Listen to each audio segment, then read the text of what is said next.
Okay, here, this is a problem, an exercise to make sure we can distinguish between the idea of relative and absolute extrema.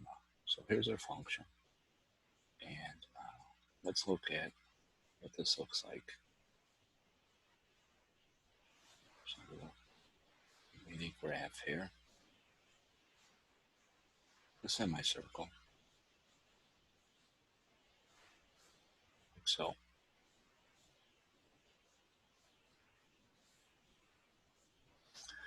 Okay, so on the graph you can see, I'm not going to do any calculations on this one. I'm just going to look at the graph. You can see that we have relative extreme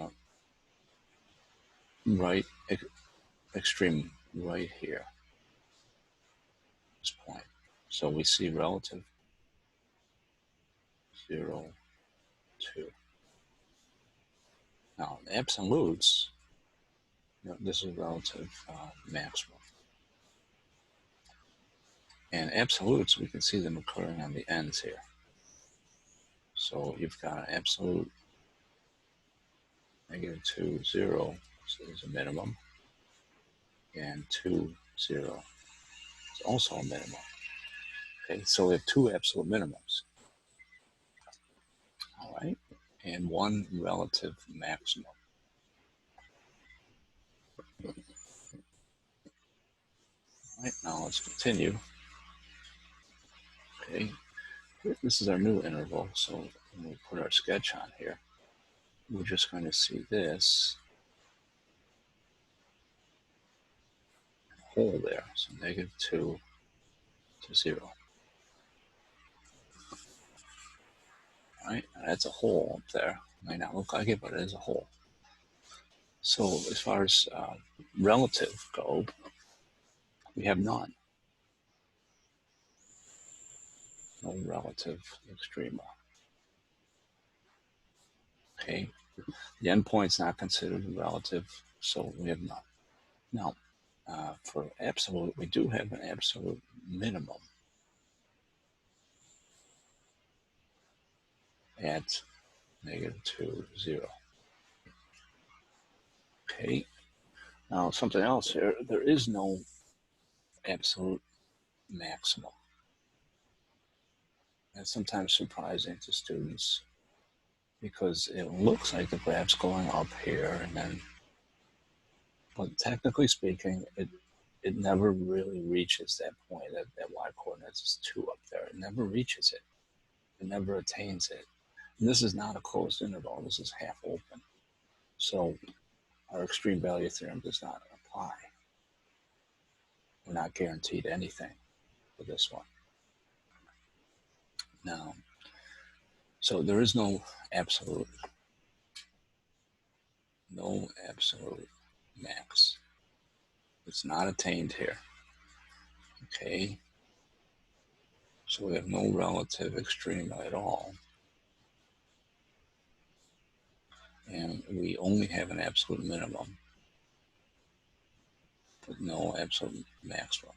Okay, so, and this is an ordered pair, by the way. It's not an interval, it's an ordered pair. Hopefully you saw that. Okay, let's do the next one.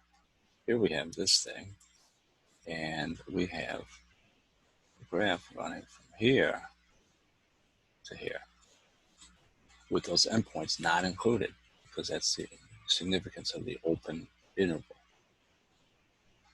So back in here, we can see that we have a relative maximum. And you can spot it's right here. Okay, relative maximum at, well, we'll just say relative maximum. We can do a repair because it gives us a location as well as the value of the maximum. So it's 0, 2. Okay, so it's -2, 2, and up here is 2. So we do have a relative maximum. Now, what about absolute? Well, you can see right here that the curve doesn't get any higher than that. So we do have an absolute maximum at of 2, and it occurs at x equals 0. So that is definitely an absolute maximum up there. Okay, so notice in this case we have the relative max occurring, and it's called relative max, even though it is an absolute maximum also. So they are one and the same for this particular problem. Okay.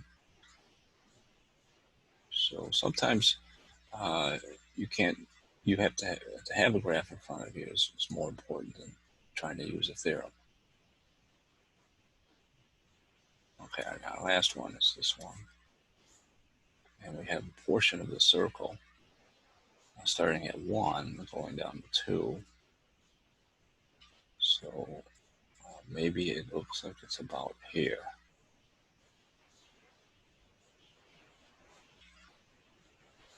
Okay, so it's only that portion of the circle. Now there's a hole down here, and this is included up here. Okay, so you can see whatever that ordered pair there, we can see it's 1 and 4 minus the square root of 3.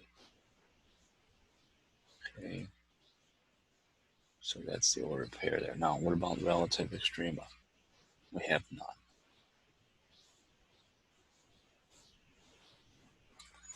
No relative, because they can occur at the endpoints. They cannot be at an endpoint.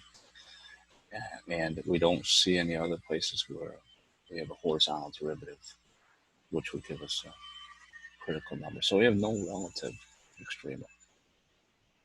We do have one absolute maximum there. Absolute max. It is right there. Oops. Right there. That's our absolute max. Does it have an absolute minimum? No. No absolute minimum. Because it never reaches the end here on that bottom. It's a hole. It never really gets there. So just to help you with that idea, somebody might say, well, I can see right there, it's down there, it's not 0, but it's 0.0001. That's as low as it goes. And somebody else might say, wait a minute, I know that limit exists. That means I can get as close as I want to that point. Never really get to 0, to y equals 0. But I can get closer than this. As long as that limit exists, I can get closer than this. I can find another point that's right there, which is smaller than this one. So that's why it does not have an absolute minimum, because you can always find a smaller point on the graph, closer and closer to the x-axis, smaller and smaller. And nobody could come in and say that the graph attains the value y equals 0, because it's not there. It's not defined there. It's open interval at x equals 2. It never reaches that point. So that's the idea.